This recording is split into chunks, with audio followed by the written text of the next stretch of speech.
जय हिंद दोस्तों, मैं हूं शुभम। और दोस्तों आज के इस वीडियो में आप सबको बताऊंगा रिन्यूएबल एनर्जी रिसोर्सेज का जो मॉडल पेपर एकेटी के द्वारा निकाला गया था उसका 25 क्वेश्चन मैंने ऑलरेडी एक पार्ट में बता चुका हूं। तो ये उसका दूसरा पार्ट है जिसमें क्वेश्चन नंबर 26 से लेके क्वेश्चन नंबर 70 तक का आपका पूरा सोल्यूशन मिलेगा। तो वीडियो थोड़ी लंबी होगी मगर आप देख लीजिएगा अगर आप बीटेक फाइनल ईयर के स्टूडेंट हो तो। ओके, तो चलिए दोस्तों वीडियो को शुरू करते हैं। तो यहाँ देखिए 26 नंबर वाला जो क्वेश्चन है, the function of solar collector is to convert. ये जो चार ऑप्शन है सोलर कलेक्टर, इसमें क्या काम करता है आपको बता दूं तो ये देखिए ये है, ये वाला option solar energy to thermal energy में कन्वर्ट करता है। ठीक है, इसके अलावा देखिए दोस्तों क्वेश्चन नंबर 27 जो है, most of the solar radiation receive on earth surface lies with in the range of, जो मतलब सोलर रेडिएशन अर्थ पे आती है वो किस रेंज में वेरी करती है। तो यहाँ पर देखिए इसका आंसर है दोस्तों ए। ठीक है, 0.2 से 0.4 माइक्रोन तक। तो चलिए दोस्तों इसके बाद से नेक्स्ट क्वेश्चन देखते हैं। तो यहाँ पर देखिए अगला क्वेश्चन है, for satellite the source of energy is. अब या आप सोचिए यहाँ पे कि सैटेलाइट जो होती है उसको एनर्जी कहाँ से मिलती है, सोलर सेल। ओके, तो ध्यान रखिएगा इस बात का। इसके अलावा दोस्तों यहाँ पर 29 क्वेश्चन पूछा गया, reflecting mirrors used for exploiting solar energy is called. तो इसका आंसर दोस्तों आपको बता दूँ तो इसका आंसर है हेलियोस्टाट्स। ठीक है, हेलियोस्टाट दोस्तों क्या होता है, जो सोलर पैनल होता है उसके जस्ट नीचे लगा होता है। ठीक है, जो सोलर पैनल को घुमाता है वो। तो यहाँ पर दोस्तों इसके बाद हम चलते हैं आगे। तो यहाँ देखिए अगला क्वेश्चन है, what does heating and cooling of atmospheric generates. यानी एटमॉस्फेरिक का हीटिंग और कूलिंग होने पर क्या जनरेट होता है। तो इसका आंसर है सी, यानी conventional current. Okay, so guys इसके अलावा 31 नंबर क्वेश्चन है, how much wind power does India hold. यानी इंडिया के पास कितना विंड पावर है। तो इसका आंसर है ए, यानी 20,000 मेगावाट। ओके, तो इस पर मैंने टिक कर दिया। अब दोस्तों आगे बढ़ते हैं और यहाँ पर देखिए 32 नंबर जो क्वेश्चन है पूछा गया है, what is the main source of the formation of wind. ठीक है, तो यहाँ पर इसका आंसर है वो दोस्तों सन होगा। ओके, तो इसके अलावा दोस्तों यहाँ पे 33 जो क्वेश्चन है उसका है, क्वेश्चन पूछा गया है कि which country created wind mills. ठीक है, सबसे पहले मतलब किसने विंड मिल्स को क्रिएट किया था या फिर अभी भी क्रिएट करती है, तो वो है आपका ईरान। ईरान इसका आंसर है दोस्तों, जो 33 है। ओके, और इसके बाद से दोस्तों यहाँ क्वेश्चन क्या पूछा गया है आपको दिखा देते हैं पूरा क्वेश्चन। तो यहाँ पर देखिए लिखा है, what happen when the land near the earth equator is heated. यानी अर्थ के इक्वेटर के नियर में जितनी भी लैंड है अगर वो हीटेड हो जाए तो उस समय क्या होगा। तो यहाँ पर देखिए इसका आंसर है दोस्तों डी वाला, large atmospheric winds are created. ठीक है, मतलब ज़्यादा हवाएं पैदा होंगी उस समय। और इसके बाद से देखिए क्वेश्चन नंबर 35 है कि what type of energy is wind energy. ठीक है, तो इसका आंसर यही है, रिन्यूएबल एनर्जी। ओके, तो बाकी जितने तीनों ऑप्शन है इन सब में कोई नहीं है। ओके, तो याद रखिएगा रिन्यूएबल एनर्जी इसका आंसर है।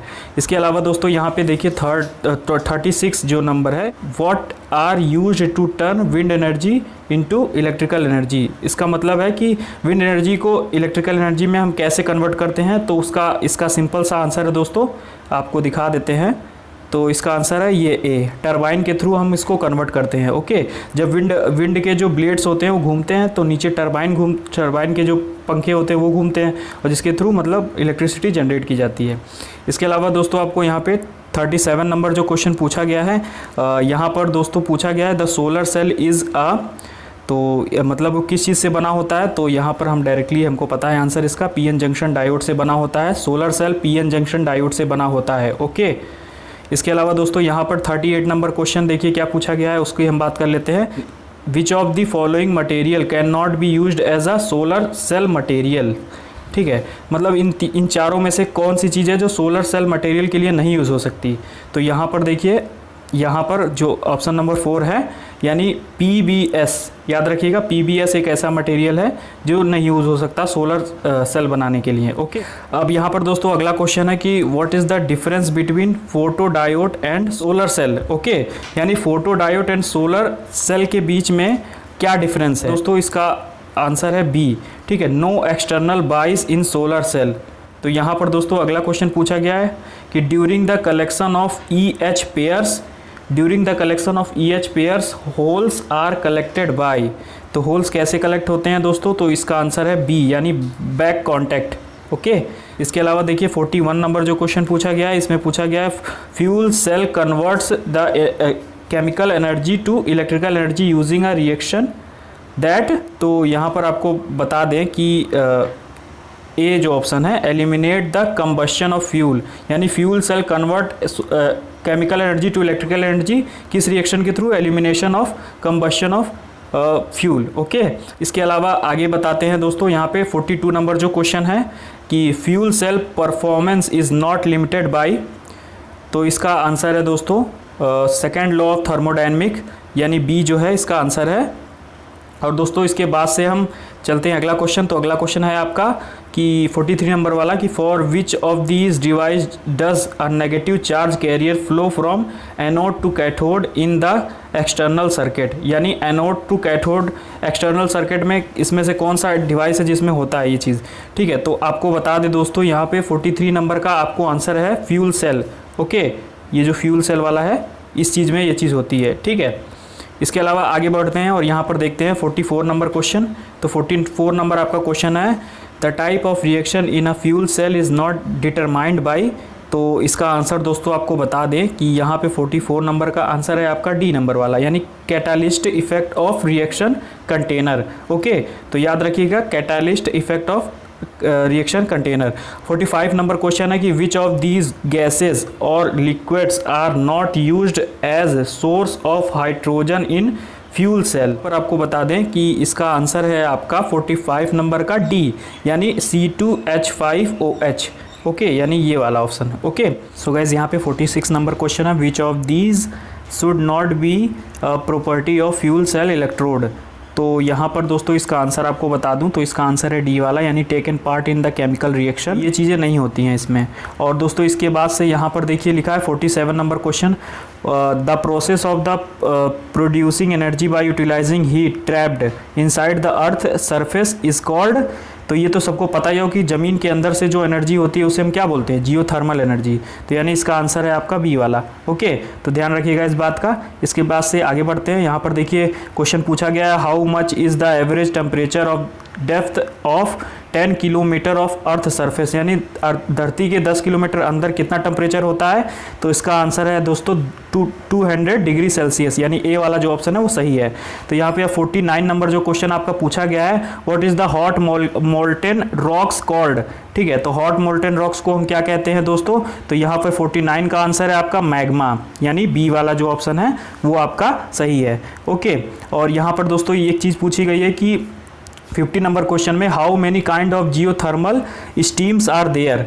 ठीक है, तो कितने टाइप की होती हैं ये आपको बता दें, तो इसका आंसर है दोस्तों ए नंबर वाला। ओके, यानी 2 टाइप्स की होती है जियोथर्मल स्ट्रीम्स। दोस्तों इसके बाद से चलिए आगे बढ़ते हैं, तो यहाँ पर अगला क्वेश्चन है आपका what does EGS stand for geothermal energy, यानी EGS जियोथर्मल एनर्जी में क्या होता है, तो आपको बता दूं दोस्तों इसका आंसर है B number, enhanced geothermal system, यही इसका आंसर है। ओके, इसके अलावा दोस्तों आगे बढ़ते हैं, तो यहाँ पे 52 नंबर जो आपका क्वेश्चन पूछा गया है, इसमें पूछा गया है कि earth outer rocks is called as, तो आपको ये चीज़ याद ही होगी कोर मेंटल क्रस्ट। ठीक है, तो यानी जो सबसे आउटर होगी वो क्या होगी, क्रस्ट, तो यही इसका आंसर है। ठीक है, बी वाला। ओके, यहाँ पे 53 नंबर जो क्वेश्चन है आपका the holes on the earth surface from where the stream from the earth come out is called, यानी दोस्तों आपको बता दूं जहां से ज्वालामुखी निकलती है अर्थ के जिस पॉइंट से, जिस आप कह सकते हैं होल से निकलती है, उस होल को हम क्या कहेंगे, तो उसको बोलेंगे फ्यूमा रोल्स, यानी डी वाला जो ऑप्शन है यही। ओके, तो आई थिंक अब करेक्ट हो गया होगा आपका। इसके अलावा दोस्तों यहाँ पर एक चीज़ पूछा गया है which kind of geothermal plant is most common type. ठीक है, फ्लैश टाइप का जो होता है वो सबसे ज़्यादा जियोथर्मल प्लांट इसी टाइप का बनाया जाता है। और दोस्तों इसके अलावा देखिए अगला क्वेश्चन है कि how much is efficiency of geothermal plant, geothermal plant की इफ़िशियंसी कितनी होती है, तो 15% होती है। ओके, तो याद रखिएगा इस बात को। इसके अलावा दोस्तों यहाँ पे आगे बढ़ते हैं, तो यहाँ पर देखिए 56 नंबर जो क्वेश्चन पूछा गया है कि which of the following liquid metal is not used for magneto hydrodynamic generation, यानी MHD वर्किंग फ्लूइड। ठीक है, यानी कौन सी ऐसी चीज़ है, कौन सा ऐसा मतलब मैग्नेटो हाइड्रोडायनेमिक जनरेशन में कौन सा ऐसा वर्किंग फ्लूइड है जो नहीं यूज़ हो सकता। ठीक है, तो यहाँ पर दोस्तों आपको बता दूँ ये जो ऑप्शन है आपका सोडियम, यानी बी वाला जो ऑप्शन है ये नहीं यूज़ हो सकता है। ओके, और इसके अलावा दोस्तों यहाँ पे 57 नंबर जो क्वेश्चन पूछा गया, coal is processed and burned in the combustor of a hybrid MHD at a high temperature and pressure with the preheated air to form which among the following element. तो इनमें से कौन सा element है जो कि form होता है? इसका आंसर आपको बता देते हैं डायरेक्टली कि 57 नंबर का जो आंसर है वो है प्लाज्मा। ओके, यानी बी वाला ऑप्शन इसका सही है। इसके अलावा दोस्तों आगे बढ़ते हैं और यहाँ पर देखिए 58 नंबर जो क्वेश्चन आपका पूछा गया है कि what is the working fluid in the close cycle MHD system में कौन सा जो आपका फ्लूइड होता है वो यूज़ होता है। तो यहाँ पर दोस्तों इसका आंसर है हीलियम एंड आर्गन। ठीक है, पहला वाला जो है वही इसका आंसर है। इसके अलावा 59 वाला जो क्वेश्चन है the ocean thermal energy conversion यानी ओटेक इज यूजेज क्या यूज़ करती है, ये आपको बता दूं दोस्तों, तो यहाँ पे टेम्परेचर डिफरेंस जो होता है वो यूज़ करके ये इलेक्ट्रिसिटी प्रोड्यूस करती है। यानी एक मिनट आपको दिखा देते हैं, ये वाला जो सी है टेम्परेचर डिफरेंस, यही इसका आंसर है। तो ये दोस्तों इसके बारे में आपको बता दूं, जो ओशियन यानी समुद्र में ऐसा क्या होता है कि जब सूरज का जो किरण होती है वो समुद्र के ऊपरी तल को गर्म कर देती है और उसके नीचे का जो पानी होता है वो ठंडा होता है। तो जिसके टेम्परेचर डिफरेंस की वजह से वहाँ पे एक मशीन लगा दी जाती है जिसके थ्रू जो ऊपर का पानी होता है उसको वाष्प में कन्वर्ट करके मतलब इलेक्ट्रिसिटी जनरेट की जाती है। तो ये आप पढ़ोगे अगर डिटेल में तो आपको पता चलेगा। ओके, इसके बाद से यहाँ पर देखिए क्वेश्चन नंबर 60 पूछा गया है कि the by product of the ocean thermal energy conversion is, यानी बाई प्रोडक्ट क्या होता है ओशियन थर्मल एनर्जी का। तो यहाँ पर उसका आपको इसका आंसर है सिंपली बी, यानी कोल्ड वाटर। कोल्ड वाटर जो है उसका बाई प्रोडक्ट है। इसके अलावा दोस्तों यहाँ पर देखिए एक क्वेश्चन पूछा गया है how many type of OTEC plant are there, यानी कितने टाइप के ओटेक प्लांट होते हैं, यानी ओशियन थर्मल एनर्जी प्लांट जो होते हैं वो कितने टाइप के होते हैं। तो यहाँ पे इसका आंसर है दोस्तों 3 टाइप के, क्लोज, ओपन और हाइब्रिड। ठीक है, तो इसका आंसर फिलहाल हम यहाँ पे 3 लगाएंगे, क्लोज, ओपन और हाइब्रिड, याद रखिएगा ओटेक। और इसके अलावा दोस्तों यहाँ पे 62 नंबर जो आपका क्वेश्चन पूछा गया है वो आपका पूछा गया है close circle system uses the fluid having, तो मतलब कौन से फ्लूइड को यूज़ करता है यहाँ पे। तो आपको बता दें इसका आंसर है दोस्तों बी नंबर वाला। एक मिनट आपको दिखा देते हैं, ये वाला जो ऑप्शन है ये सही है। लो बॉइलिंग पॉइंट्स में मतलब जो फ्यूल है वो यूज़ होता है क्लोज सर्कल सिस्टम में। ओके, इसके अलावा दोस्तों आगे बढ़ते हैं और यहाँ पर देखिए 63 नंबर क्वेश्चन पूछा गया warm surface sea water is pumped through को इसका आंसर होगा दोस्तों हीट एक्सचेंजर। ओके, इसके अलावा क्वेश्चन नंबर 64 जो है उसका क्वेश्चन पढ़ते हैं। तो ये देखिए the stream leaves the stems जो होते हैं वो उसमें क्या चीज़ें होती हैं, तो इसका आंसर है दोस्तों सॉल्ट। ओके, इसके अलावा नीचे जाते हैं तो यहाँ पर देखिए पूछा गया है कि the open circle system produces, तो ओपन सर्कल सिस्टम क्या प्रोड्यूस करता है, तो इसका आंसर है दोस्तों ए, डिसैलिनेटेड वाटर। ठीक है, डिसैलिनेटेड वाटर यानी एक ऐसा पानी जिसको आप पी सकते हैं, कपड़े धो सकते हैं उसका, जो नॉर्मली घरों में यूज़ होता है। ओके, तो ओपन सर्कल सिस्टम यही प्रोड्यूस करता है। इसके अलावा दोस्तों ये पूछा गया 66 नंबर वाला जो question, tidal energy is a form of, tidal energy किस चीज़ का है, फॉर्म है, तो यहाँ पे इसका आंसर है दोस्तों डी, यानी हाइड्रो पावर।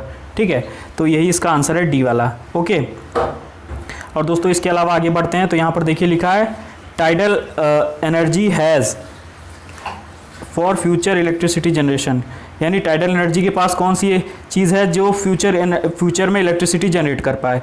तो दोस्तों इसका आंसर है बी, यानी पोटेंशियल एनर्जी है जिसकी वजह से वो फ्यूचर में मतलब इलेक्ट्रिसिटी जनरेट कर पाएगी। ओके, इसके अलावा 68 जो क्वेश्चन नंबर है वो है which of the following is the best form of energy that can be used at any time, यानी मतलब सबसे अच्छी एनर्जी का सोर्स यहाँ पे कौन सा है। तो दोस्तों आपको बता देते हैं यहाँ पे जो टाइडल एनर्जी है यानी सी वाला जो ऑप्शन है वो आपका सही होगा। ठीक है, टाइडल एनर्जी जो है वो बेस्ट मेथड है। आई होप आप समझ गए होंगे। इसके अलावा आगे बढ़ते हैं तो यहाँ पे लास्ट के 2 क्वेश्चन है, यहाँ पे आपको बता दें कि the ocean tides are due to, the ocean tide are due to, तो इसका आंसर है दोस्तों आप ग्रेविटेशनल इंटरेक्शन कह सकते हैं। और इसके अलावा दोस्तों यहाँ पे क्वेश्चन नंबर 70 पूछा गया है टाइडल पावर इज प्रैक्टिकली, तो यहाँ पे इसका आंसर है प्रैक्टिकली क्या होता है, तो इनएग्जॉस्टिबल होता है। ठीक, यानी बी वाला जो ऑप्शन है इसका सही है। ठीक है, तो दोस्तों आपको बता दूं पार्ट 1 का जो मैंने इसका लिंक रेनोल एनर्जी का जो है उसका लिंक मैंने डिस्क्रिप्शन में दे दिया, तो आप जाके उसको भी देख लीजिएगा। और इस वीडियो में मैंने पूरे क्वेश्चन आपके कवर कर दिए जो कि मॉडल पेपर में AKTU के द्वारा जो दिए गए थे। ओके, आई होप आपको ये वीडियो बहुत ही ज़्यादा पसंद आएगी, तो वीडियो को जरूर से लाइक कर दीजिएगा मिलता हूँ आपको एक नई वीडियो में, तब तक के लिए नमस्कार।